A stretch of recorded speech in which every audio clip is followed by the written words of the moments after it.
Dördüncü ders Kur'an-ı Kerim ve Resulullah sallallahu aleyhi ve sellem'nin sünneti hakkında izdeniş. Bismillah, elhamdülillah, esselatu vesselam ala Resulillah. Esselamu aleyküm ve rahmetullahi ve berekatuhu. Tüveni dehtenlağa Abdülveli Qari Rahimullah'ın İslam dersliki toplumunun 4. dersli Kur'an-ı Kerim ve Resulullah sallallahu aleyhi ve sellem'nin sünneti hakkında izdeniş degan babını okuyumuz inşallah.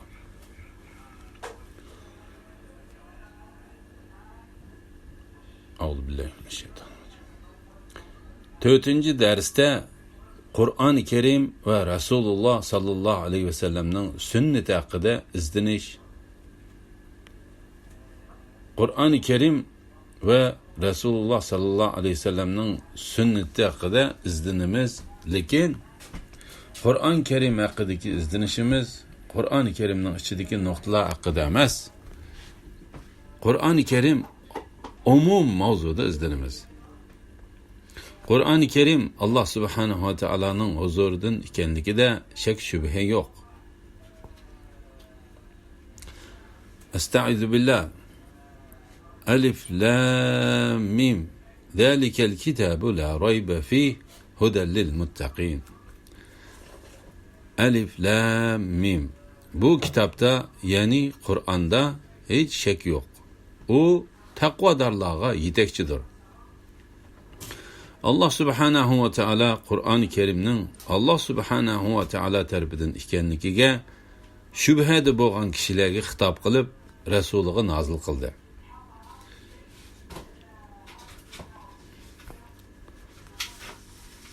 Bendimiz Muhammed'ge biz nazil qilgan Kur'an'dan şeklensanglar, Kur'an'a o'xshash birer surani maydonga chiqarib beqinglar. Kur'an'a taarruz qilishda Allohdan boshqa yordamchilarning hammasini yordamga chaqiringlar. Kur'an insonning so'zi degan gapinglarda rostchil bo'lsanglar.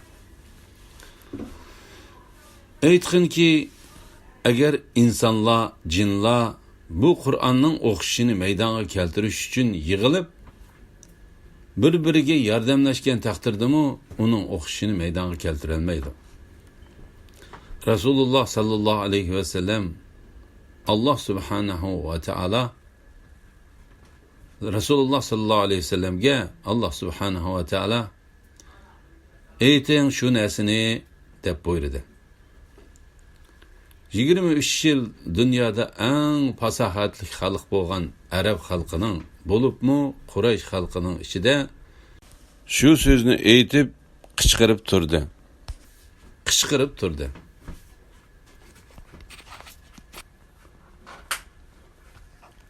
Yigirmi 3 yıl muddatda birer kishi Qur'on Kerimga o'xshaydigan so'zni elib kelolmadi.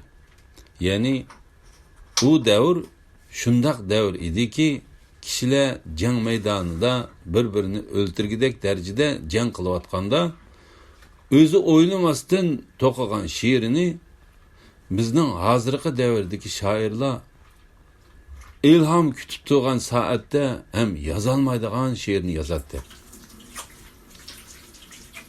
Zamoni jahiliyat davrida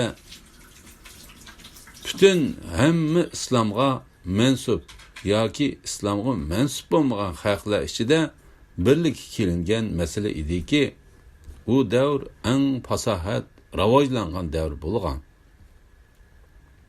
Hattoki ular keltirgan she'rlarni arab qoidalariga misol qilindi.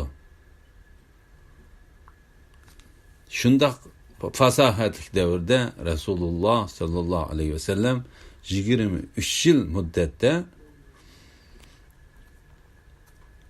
inson ve cin taifisi hammasi jamlanib shu Qur'on Kerimga o'xshagan kichikkina surani elib kelishsin degan xitobni qilib turdi. Birer kishi tarafidan bu narsa elib kelingani yo'q va qiyomatgacha ham elib kelisholmaydi. Demek bu Kur'an-ı Kerim Allah subhanahu ve teala tarafidan ekanligida shak shubha yo'q. Qachoniki inson iymonni da'vo qilarkan, u ixtiyorlik emas. Xohlasa Qur'on bilan hidoyat yo'lini tepib, xohlamasa boshqa yo'l bilan hidoyat yo'lini tepishda ixtiyorligi yo'q. Qachoniki iymonni da'vo qiladiganlar bo'lsa, Qur'on Karimda Allohning hukmi kelgandan keyin u tamomiy shu Qur'onning hukmiga bo'ysunish kerak. Allah va uning payg'ambari biror ishda hukm chiqargan chaqda ayol mu'minlarning o'z ixtiyorligi bo'lmaydi. Ya'ni Allah va Allohning payg'ambari biror ishda hukm chiqargan ekan, hech odamning uninga muxolifatchilik qilishiga bo'lmaydi. Kimiki Allohga va uning payg'ambariga osiylik qilsa, haqiqatan u ochiq ozg'on bo'ladi. Mu'min kishi va mu'min ayol uchun Allah va uning payg'ambari biror ishda hukm chiqargan bo'lsa, uning ixtiyori bo'lishi mumkin emas. Demak, islomga ergishish, Qur'onga ergishish insonga mijoziy, inson tabiatidagi masala bo'lmasligi kerak. Xohlasa kuchi yetsa ergishib, kuchi yetmasa ergashmaydigan masala bo'lmasligi kerak. Balki Rasulning hukmiga bo'ysunish bu iymon masalasi. Allah subhanahu va taala Rasulini hokim qilmagan kishilardan iymonni cheklagan. Ey Muhammad sallallohu alayhi vasallam, Rabbing bilan qasamki, ular, ya'ni munofiqlar o'z orasidagi talashqa seni hukm chiqarishga taklif qilmaguncha, ondan sening chiqargan hukmingga ularning dillaridagi qilchi g'um bo'lsa-mu yo'qolmaguncha va ular butunlay bo'ysunmaguncha iymon etgan bo'lmaydi. Biz bu narsani nihoyat cho'nqur tushunishimiz kerak. Demak, inson Allah subhanahu va taala tushirgan Qur'onga ergashishga buyurilgandir. Ergashdimi, ergashmadimi, qiyomat kuni hisob berdi. Hamma oyatlar shuningga dalolat qiladi. Ey insonlar, sizlar Rabbinglar tarafidan sizlarga nozil qilingan kitobga, ya'ni Qur'onga ergishinglar.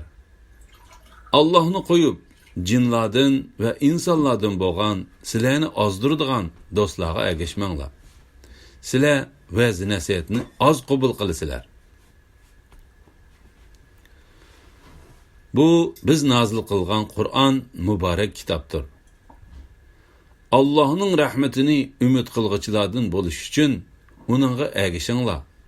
Uningga muxolifatchilik qilishdan saqlaninglar.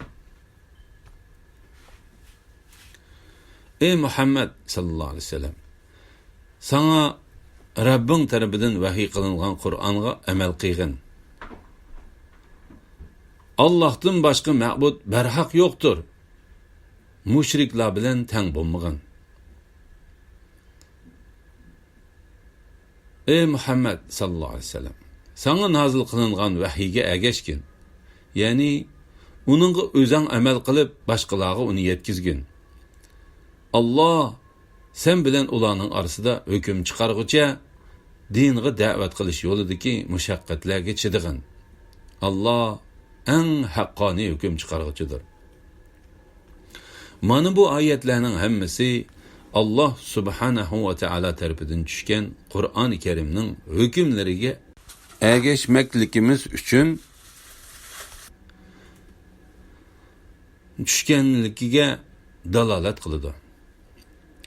Qachoniki odamlar Qur'oni Karimga ergashadigan bo'lsa, ular eng hidoyatli yo'lda va eng to'g'ri yo'lda va eng mustahkam yo'lda va eng oliy yo'lda bo'lishidir.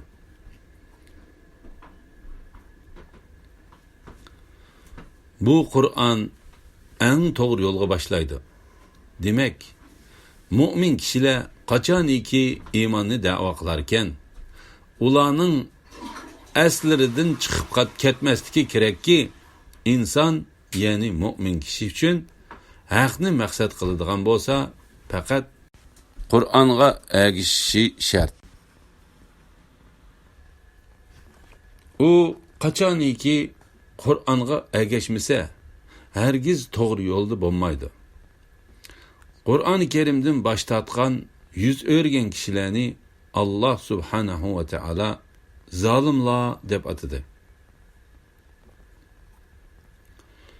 Undaq emas, ya'ni ish zolimlar gumon qilgandek emas.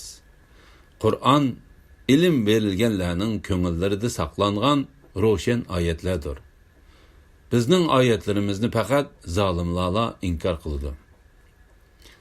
Alloh subhanahu va taolo Qur'oni Karimning hukmiga ergashgan kishilarni ahli ilmlar deb atadi. Ya'ni ilm egillari deb. İlim berilganlar, ya'ni sahobalar va keyingi amal qiluvchi ulamolar sana Rabbing tarafidan nozil qilingan Qur'onning shubhisiz haq ekanligini, insonlarni g'olib hamda sanoga loyiq Allohning yo'liga boshlaydiganligini biladi.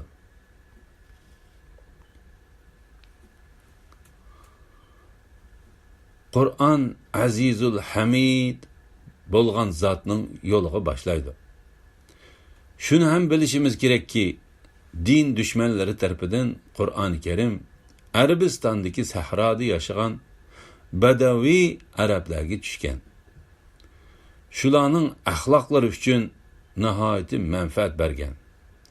Nihoyat katta bir burilish yasagan deb Qur'onni maqtamoqchi bo'lib turib, Qur'onning asli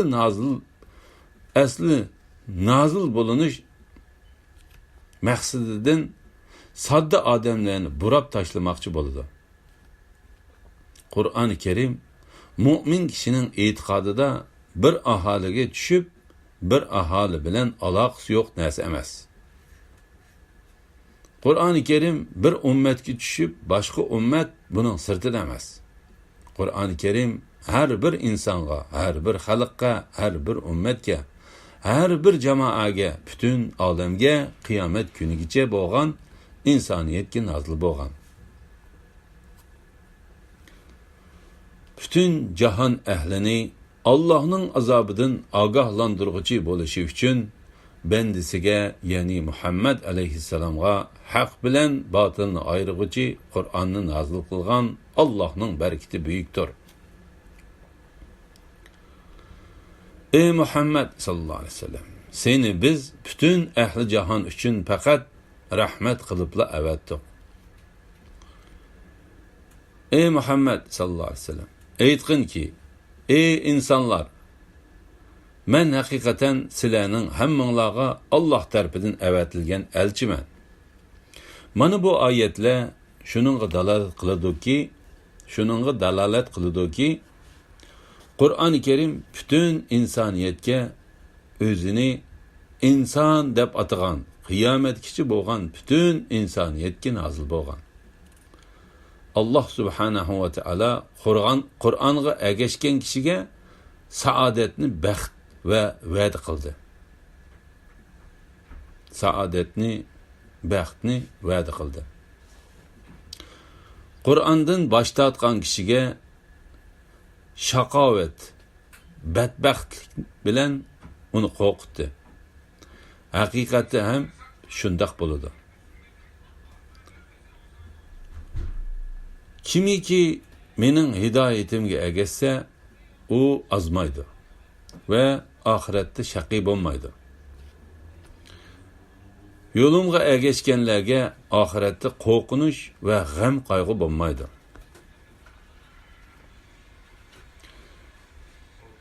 Kimiki mening zikrimdan yuz o'riydigan, uning hayoti tor, ya'ni xotirjamsiz bo'ladi. Qiyomat kuni uni biz ko'r qo'piramiz. U, ey Rabbim, nemishqa meni ko'r qo'pirding? Vaholanki dunyodagi chog'da mening ko'zim ko'ratdi-ku, deydi. Alloh aytadi: shuningdek, sana ro'shan oyatlarimiz keldi.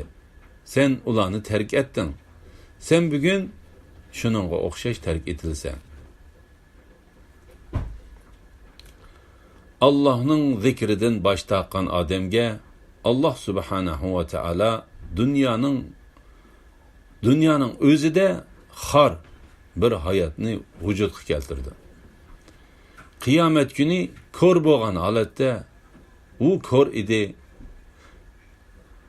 Agarcha uning ko'zi hayotlikdan nihoyatda yaxshi ko'rsa ham ko'r edi. Allohning yegona saodat uchun tushirgan Qur'onini ko'rmagan edi. Qur'onning nima haqida ekanligini o'ylamagan edi. U ko'r edi.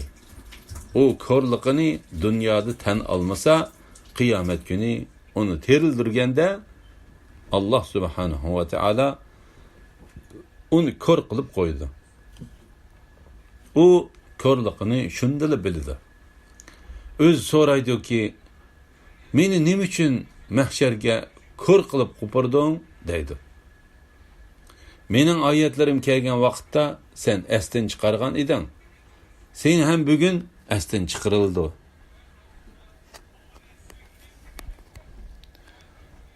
Shundoq muhim bo'lgan oyatlarni esdan chiqarib bu vaqtda bosh qotirmagan eding. Shundoq muhim narsa haqida bosh qotirilmagandan keyin u e'tibordan chiqdi. U biror kishining aslishiga loyiq bo'lmagan insondir. Alloh subhanahu va taolo Qur'ondan bosh tortgan kishilardan bosh tortishimizga ham buyurdi. Bizning zikrimiz, ya'ni iymon bilan Qur'ondan bosh tortgan faqat dunyo tirikchiligini ko'zlaganlardan yuz o'rgin.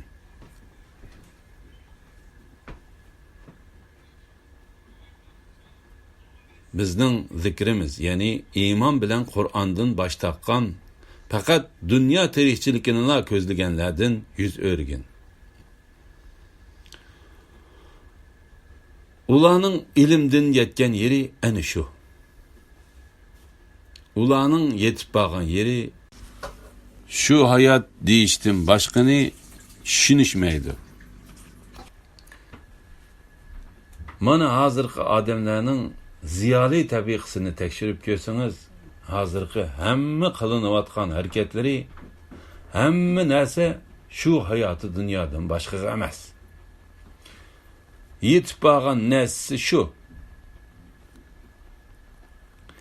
Agar shunchalik murakkab olam, shunchalik murakkab inson shu 70-80 yil dunyo hayotiga yaratilgan bo'lsa, bu nihoyat e'tiborsiz bir narsa bo'lgan bo'ladi.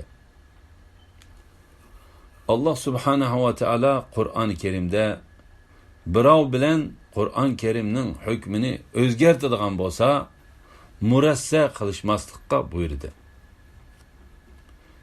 Din dushmanlari sizning yo'lingizda yumshoq bo'lishingizni xohlaydi. Ya'ni Allohning hukmini ra'yilariga muvofiq qilib aytib berishingizni xohlaydi.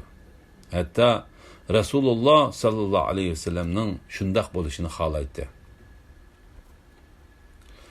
Ular sening o'zlari bilan kelishim tuzishingni, shuning bilan o'zlarining sen bilan kelishim tuzishingni arzu qildi.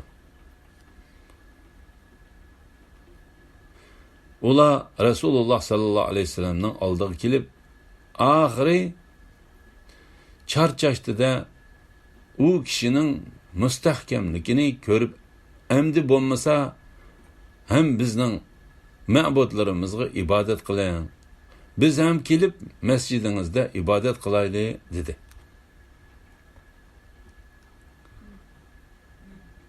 Allah subhanahu va taolo Qul ya ayyuhal kafirun ni nazil qildi. Ey kafirlar deb xitob qiling dedi. Sahabi kiramlarning iymonlari shu darajada mustahkam bo'ldiki, shayton endi ma'bud bo'lishdan umidi uzilganligi bilan Rasululloh sallallohu alayhi va sallam bishorat berdi. Lekin sahabilarini ogohlantirdiki, shayton ba'zi amallarning kamroq bo'lishi arzusining uzilmaganligi bilan ogohlantirdi. Rasululloh sallallohu alayhi va sallam marhamat qildiki,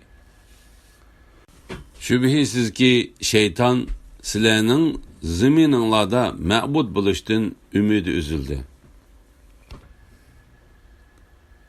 Lekin buningdan boshqa sizlar yengil sanagan amallarda itoat qilinishga rozi bo'ldi.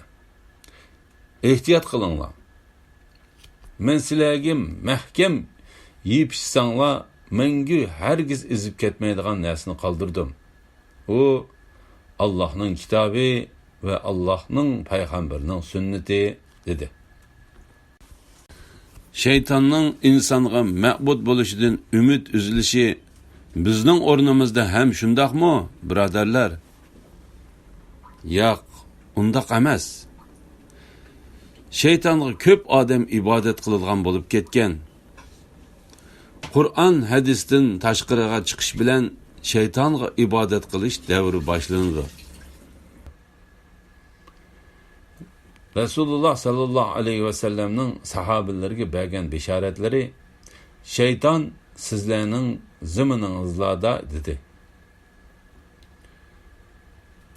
Mana bu Rasululloh sallallohu alayhi va sallam qo'yib ketgan yo'l. Bizni adashtirib qo'ymasligi kerakki, ko'pchilik odamlarning bir fikrda bo'lishi, ko'pchilik odam mush fikrda deyish bilan ularning fikriga qo'shilib ketmasligimiz kerak. Ko'pchilik haqni ifodalab berilmaydi. Birodarlar, Alloh subhanahu va taoloning risolat davrida butun o'tgan payg'ambarlarning davri hammasi shuni isbotlaydi-ki, payg'ambarlarga iymon keltirgan kishilar oz bo'lgan. Ba'zi payg'ambarlar qiyomatda mahsharda bo'ladi. Ularning ummatlari yo'q. Ba'zilarning bir, ba'zilarning ikki, ba'zilarning barmoq bilan sanig'ili bo'ladigan, ba'zilarning ko'p. Bu narsa payg'ambarlarning da'vatda sus bo'lganligiga dalolat qilmaydi. Alloh saqlasin ularni. Ular tinimsiz, to'xtamasdan da'vat qilishgan, lekin xalq bilan mutlaq murassa qilmagan. Elib kelgan Nuh alayhissalom 950 yil da'vatlarining natijasida az kishilar iymon keltirdi. Alloh subhanahu va taolo mening bandalarimdan Allohning ne'matlariga shukr qilguvchi bak oz dedi. Agar sen yer yuzidagi ko'pchilik odamlarga ergashsang, ular seni Allohning yo'lidan ozdirdi. Ko'pchilik haqni ifoda qilmaydi. Jamoat degan nima? Bir kishi haqiqatda bo'lsa, shu ahli sunna va jamoa bo'ladi. Mana hozirgi vaqtimizda bizni aldab qo'ymasligi kerakki, ko'pchilikning bir tarafda bo'lishi bilan bu taraf haq ekan demasligimiz kerak. Alloh subhanahu va taolo bizlarni nima qilishini bilmaydigan hayron xalq qilib qo'ygani yo'q. Bizlarga Allohning kitobi va Rasulining sunnatini qo'yib ketdi. Mana Rasululloh sallallohu alayhi vasallam o'zlari minglagan kishilar to'plangan vidolashish hajjida buning bilan ogohlantirdi. Alloh subhanahu va taolo o'tgan ummatlar o'zlarining muqaddas kitoblarining hukmini buzganligi sababli ularning badbaxt bo'lganlik xabarini berdi. Bizlarni ogohlantirdi. O'tgan ummatlarning haqida ko'p xabarlarni berdi. Ahli Injil hammasi Injildan burildi.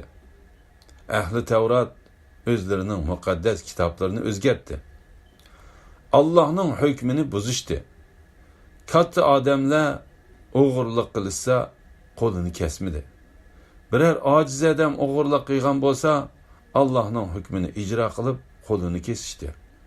Xuddi hozirgi zamonda bo'layotgan ishlarga o'xshash.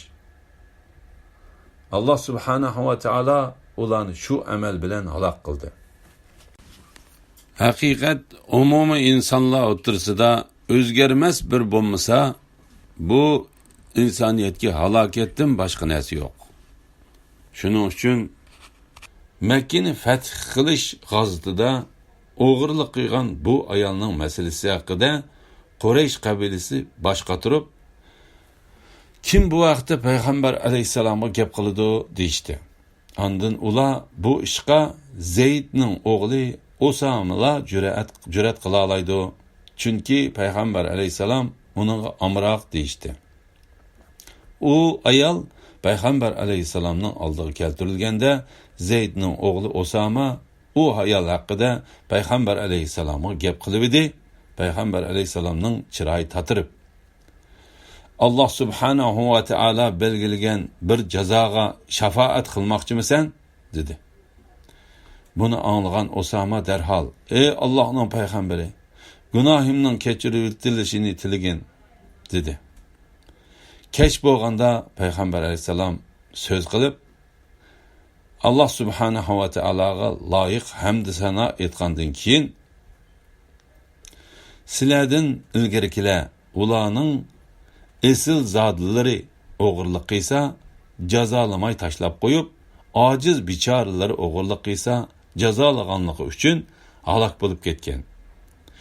Jinim uning ilkida bo'lgan zot Allohning nomi bilan qasam qilamanki, agar Muhammadning qizi Fatima o'g'irlik qilgan bo'lsa-mu, men cho'qim uning qo'lini kesgan bo'lardim, dedi-da, ayliq ayolning qo'lini kesishga buyurdi. U ayolning qo'li kesildi. Shuning uchun Allah subhanahu va taala o'tgan ummatlarning badbaxtligining chekiga yetganligini bayon qilib, bizni ogohlantirdi. Ming afsus bo'lsinki, hozirgi islom millati o'zining Qur'oniga qilgan jinoyatni hech qaysi o'tgan ummat qilgan emas, birodarlar. Rasululloh sallallohu alayhi vasallamdan qolgan bunchalik qimmat baholiq miros hech qaysi millatga qolmagan. Ammo bu mirosni oyoq osti qilgan hozirgi islom millatidek millat ham yo'qdir, birodarlar. Rasululloh sallallohu alayhi vasallam aytdilarki, men sizlarga mahkam tutsanglar, sizlar hargiz izib ketmaydigan ikki narsani qoldirdim. Bu Allohning kitobi va Allohning payg'ambarining sunnati dedi.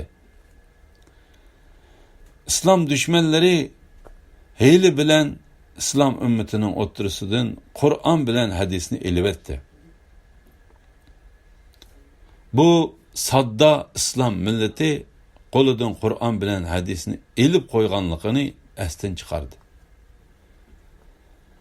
Agarcha bosmaxonalarda chiroyli Qur'onlar, chiroyli hadislar besilgan bo'lsa ham, ularning o'ttirida hadis bilan Qur'on yo'q edi.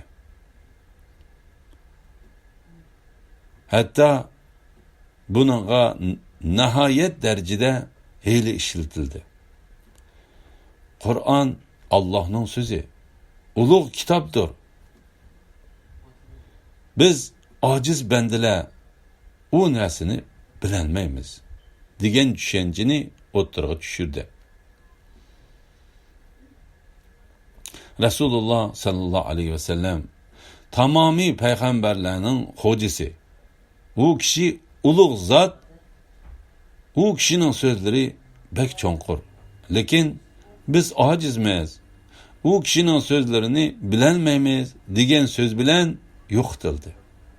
Biz Qur'onga murojaat qilaylik. وَلَقَدْ يَسَّرْنَا الْقُرْآنَ لِلذِّكْرِ فَهَلْ مِن مُدَّكِرٍ. Biz haqiqatan Qur'onni tafakkur qilish uchun nihoyat oson qilib qo'ydik. Tafakkur qilg'ichi bormi? لَعَلَّهُمْ يَتَفَكَّرُونَ. Ular bu Qur'onni fikr qilib, uningdan va'z nasihat olsin deb nozil qildik. Rasululloh sallallohu alayhi vasallamning hadislari hayotga tatbiq qilinishi uchun bo'lgan. ba'zi ozgina ilmdan xabari bo'lgan kishilar Qur'on bilan hadis haqida, Qur'on bilan hadisni bayon qilayotgan kishi vahiy tushmagan o'yu, lekin payg'ambarman degan da'vodagi kishi deb shuning jahilana fikrini aytdi. Men uningga javob qildim. Rasululloh sallallohu alayhi vasallam necha minglagan sahobalar to'plangan vidolashish hajida mendan ko'p nasihatni angladinglar. Mana mushu o'rinlarda yangi yilda meni topolmasliginglar mumkin deb ogohlantirdi. Haqiqatda ham yangi yil kelmasdan Rafiq a'loga ketdi. Shu vidolashish hajidagi hadisni tan olamsiz?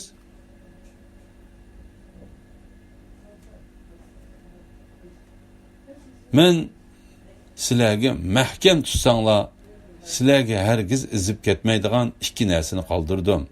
Bu Allohning kitobi va Allohning payg'ambarining sunnati.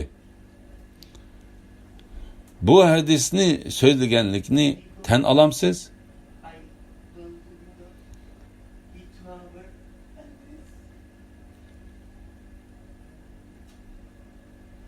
U tan oladi. Tan olmaslikdan boshqa chorasi yo'q. Demak, mahkam tutsanglar hargiz ozmaysizlar dedi. Mahkam tutishning ma'nosi nima? Bir qo'ltiqimizga Qur'onni, bir qo'ltiqimizga hadisni qistirib mahkam turishimizmi? Yoki Qur'onni ko'kragimizga qo'yib, hadisni yelkinimizga qo'yib, bog'lab, ajriltolmaydigan qilib bog'lab qo'yishmi? Yoki Qur'on bilan hadisni mahkam bog'lab, uyimizning to'risiga esib qo'yishmi? Birov tutolmaydigan qilib Qur'on Karimni mahkam tutishning ma'nosi nima?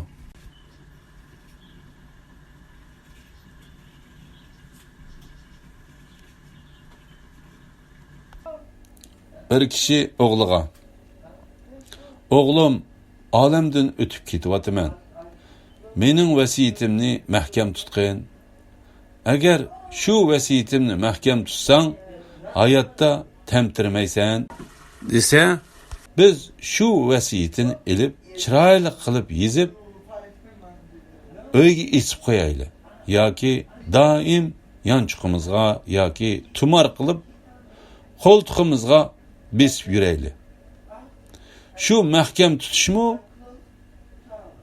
Bu vasiyatni hayotda hech ham ko'rsatmagan holatda. Demak, mahkam tutishning ma'nosi nima? Qur'on bilan hadisni mahkam tutishimiz yoki beshimizga mahkam bog'lab olishimizmi? Demak, Qur'oni Karim oyatlari va Rasululloh sallallohu alayhi vasallamning hadisi muboraklarini o'rganib, hayotimizga tatbiq qilish bo'lsa kerak. Va shuningdan zarracha ham bir tarafga o'tmasdan mahkam turishimiz. Qur'oni Karim bilan hadisni mahkam tutish bo'lsa kerak. Demak, bu bizdan bilishni taqozo qiladi va shuningga amal qilishni taqozo qiladi. Rasululloh sallallohu alayhi vasallamning vasiyati shu bo'ldi. Alloh subhanahu va taolo Qur'oni Karimning buyrug'iga bo'ysungan kishilarni subhanahu va taolo sahobalari davrida vujudga keltirdi. Qur'oni Karimda buyruqlarni o'tash insonlarning o'ziga foydali ekanligini bayon qildi. Agar biz ularga o'zinglarni o'ltiringlar yoki yurtinglardan chiqib ketinglar deb amr qilgan bo'lsak, ya'ni ilgarikilarga yuklagandek ig'ir taklifni ularga yuklasak edik, ularning ozg'inisidan boshqasi buni ijro qilmaydi. Agar ularga qilingan va'z nasihatga amal qilsa edi, albatta ularga yaxshi bo'ladi. va iymoni mustahkam bo'lgan bo'ladi. Gumrohlik va nifoqdan eng yiroq bo'lgan bo'ladi. Haqiqatda ham Qur'on Karim buyruqlarga bo'ysunish butun insoniyatga yaxshi edi. Alloh subhanahu va taolo ahli Tavrat, ahli Injillarni o'zlari Tavrat hukmini barpo qilganda ular dunyoda hamma tarafdan mamnun bo'lishini bayon qilib, agar ular Tavratga, Injilga va Rabbi tarafidan ularga nozil qilingan boshqa kitoblarga amal qilsa edi, ya'ni ularga osmon zamindan keng rizq beriladi. Ulardan bir jamoani Muhammad alayhissalomga iymon etganlar to'g'ri yo'ldadir.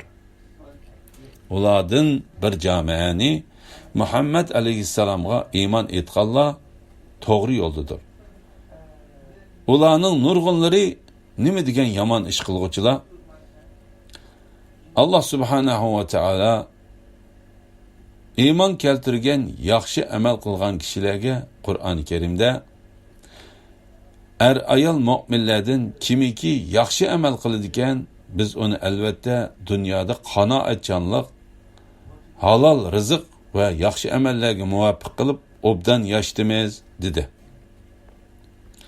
Shuning uchun biz bilmakligimiz kerakki, Qur'oni Karimni Alloh subhanahu va taolo bizga amal qilishimiz uchun tushirganligini, Qur'oni Karimning Alloh subhanahu va taolo tarafidan ekanligida shak shubha yo'q.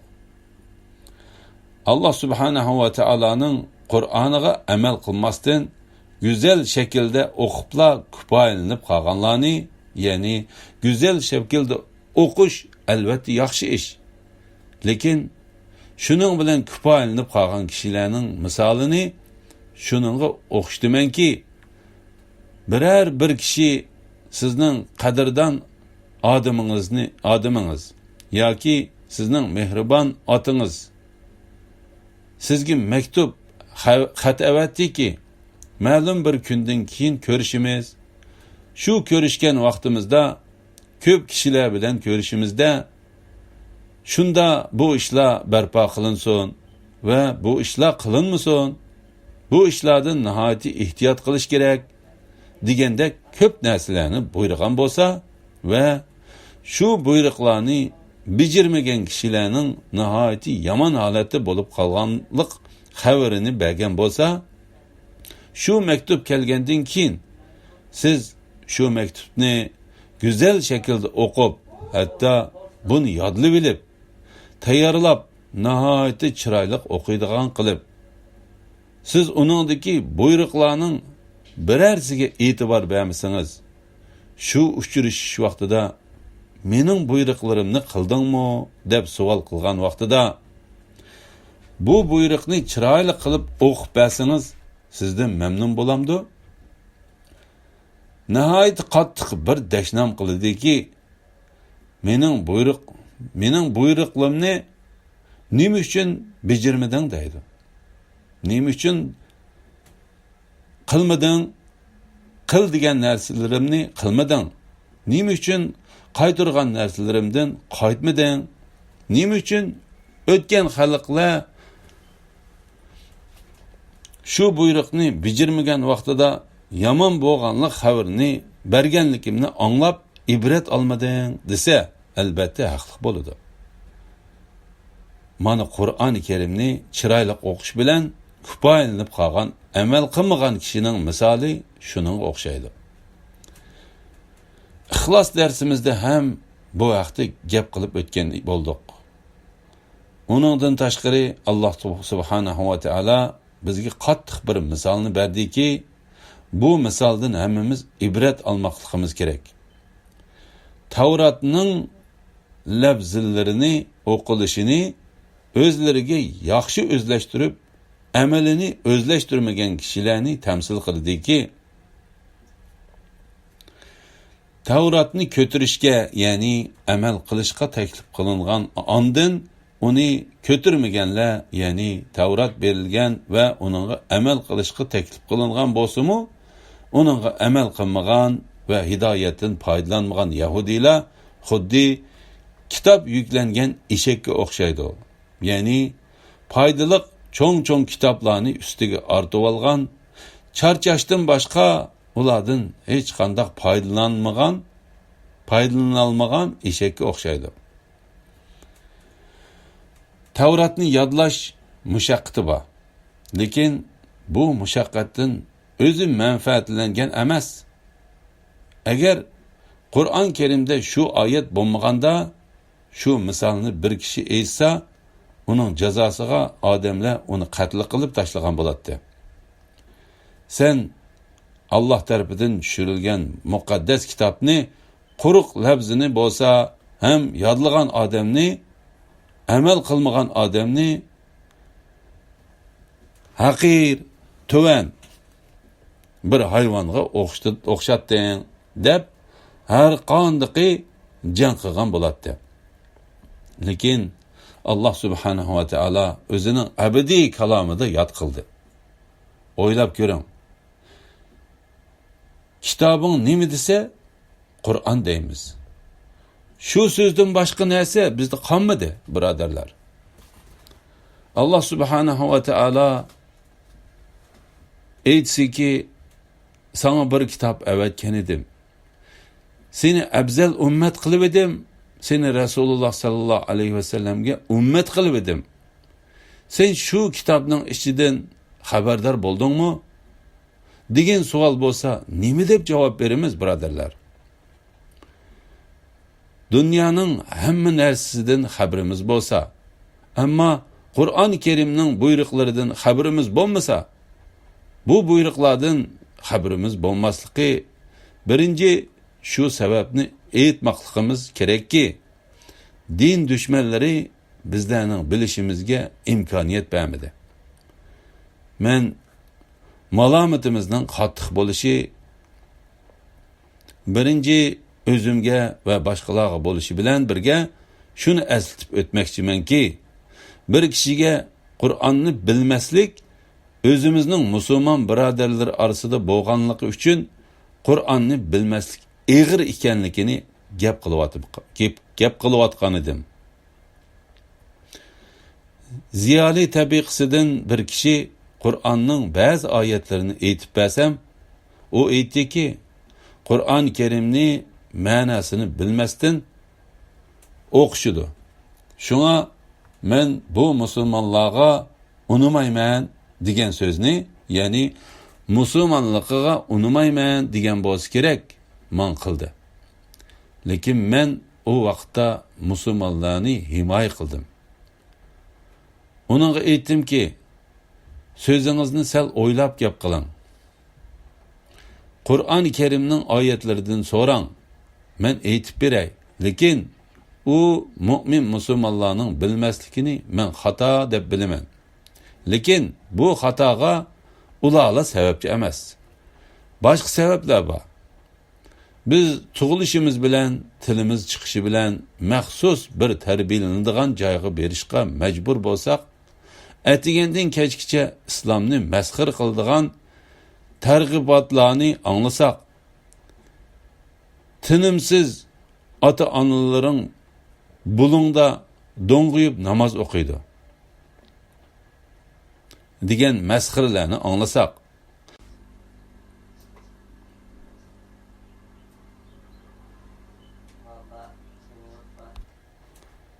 bular qaloq xalq desa, shu gapdan boshqasini anglamasak, go'dak vaqtdan boshlab doim islomga qarshi targ'ibotni anglagan bo'lsak, 10 yil maktabda butunlay mana ro'za avvalgi vaqtlarda tutqizilmaydi, majbur ochqiziladi, namoz o'qisa masxara va hamma ibodatni qilsa masxara bo'lsa, Qur'oni Kerimni, hadisni masxir qiladigan nizomda o'sgan bo'lsak, endi musulmonlarga Allohning ming rahmati bo'lsinki, shuningdan ham ajrilib Qur'oni Kerimning labzini bo'lsa ham vaqt ajritib, mökünüp yürüp ügünü bilişkan. Hozir islomga qarshi kurash qilayotganlarning misoli shuningga o'xshaydiki, elishishning sharti ikkili tarafda o'xshash asbob bo'lishi kerak. Shu holatda bu adolatlik musobaqa deyiladi. Siz endi bizni tutishayli deyatsiz. Siz endi bizni tutishayli deyatsiz. İkimizning maydonda turishimizning misoli shuningga o'xshaydiki, sizda qoral aslahaning hamma turi bor. Qo'lingizda xanjar, qilich, o'q-dora ham to'la. Xohlagan qurolning hammasi sizning qo'lingizda turibdi. Shuning bilan birga siz tömür savut kiyib olgansizki, ko'zingizdan boshqa joy ochiq emas. Hamma joyingiz etik. Uzun bir neyze ilib olgansizki, har qaysi tarafdan yiningizga berishning iloji yo'q. Bizning turishimizning misoli shuningga o'xshaydiki, bir lozimlik avratni yugigidek yipinch kiyib, hamma yer ochiq odamga o'xshaydi. Ne bir ko'ynikimiz yo'q. Qo'limizda hech narsa yo'q. Beşimiz yalan. Bir lazımlık kiyinib olganimiz, başka hem yerimiz oçuq. Xalısanız neyzinizni suqsiz. Xalısanız atsız. Xalısanız zəhərlik darınızını sepisiz. Xalısanız xalığan joyimizga xalığan işinizni qilsiz. Oy birodar, bu ilish bo'ladigan bo'lsa, bizga hech bo'lmasa ketman sebebi berib qo'ying.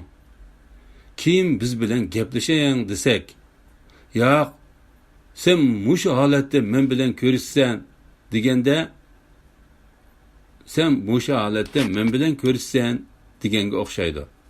Bizda hech narsa yo'q. Sizning hamma yeringiz etik. Tömür savutni kiyib olgansiz. Ko'zingizdan boshqa joy ochiq emas. Ko'zingizni ham etmoqchisiz o, lekin bizni ko'rmay qolasiz. Shundoq turgan holatingizda ham ikki qo'lini ko'zimga tiqib oladi deb qo'rqib turibsiz. Misoli shuningga o'xshaydi. Islom haq. Islomning haqligida shak shubha yo'q. Qur'oni Karimning Alloh subhanahu va taolo tarafidan nozil bo'lganligida shak shubha yo'q. Lekin buning haqligini odamlarga bayon qilish imkoniyati bo'lmoqligi kerak. Alloh xolisa darsimizning kelajagida Qur'on Karimning ba'zi oyatlarini xususiy suratida bayon qilingan vaqtda Qur'onning lafzi va ma'naviy mo'jizalari haqida ham gap qilamiz. Biz hozir shuni aytamizki, biz odamlarga islomiy ma'rifatni taqatmoqchimiz. Alloh subhanahu va taolo tarafidan kelgan Qur'onning Allohning kalomi haqida shak shubha yo'q. Qur'oni Karimning xalqlarning hammasiga qiyomatgacha bo'lgan insoniyatning saodatiga nozil qilinganligida shak shubha yo'q.